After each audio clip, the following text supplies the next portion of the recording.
چند عضو پیشین گروه 24 و منابع نزدیک به مقامات تاجیکستان با نشر عکس و ویدیو خبر دادند که شراف‌الدین گدایف، پناهنده سیاسی در هلند و رهبر سابق جنبش اصلاحات و رشد، به آلمان رفته است.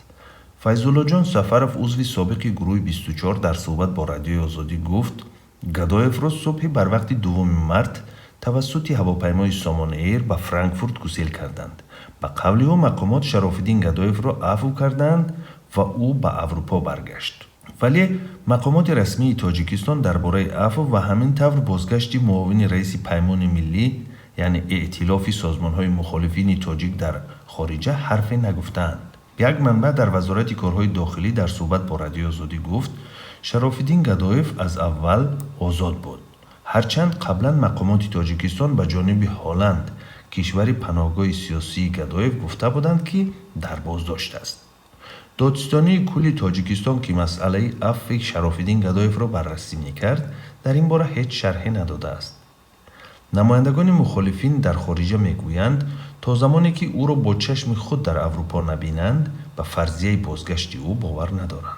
با این حال آنها آزادی شراف‌الدین گدایف را نتیجه فشار مخالفین و سازمان‌های بین المللی حامی حقوق به تاجیکستان عنوان دادند.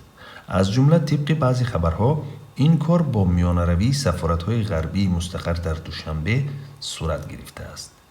در نوار گسیل شراف‌الدین گدایف از فرودگاه دوشنبه که به شبکه‌های اجتماعی راه یافت دیده می شود که او را مادر و خواهرش گسیل می کنند. ضمناً سلیمان دولتوف یکی از نمایندگان مخالفین در خارج که از فرودگاه فرانکفورت آلمان به رادیو آزادی صحبت می کرد گفت هواپیمای شامل شراف‌الدین گدایف لحظه پیش پایین شد. به گفته دولتوف قرار است تا ساعت دیگر شراف‌الدین گدایف نیز بیرون آید.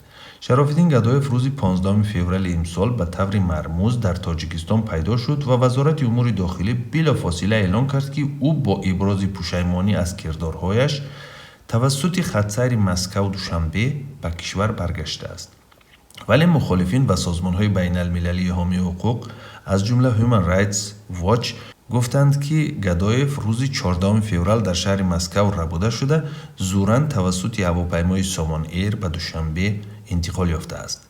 ائتلاف سازمان‌های مخالفین یک نوار پیش از سفر شراف‌الدین گدایف را نیز نشر کرد که در آن او میگوید اگر ناگهان در تاجیکستان پیدا شد و اظهارات داد که با خواهش خود برگشته است باور نکنند چون خود را به حکومت تسلیم کردنی نیست. طی چند روز اخیر در کجا و در چه حال بودن شراف‌الدین گدایف معلوم نبود.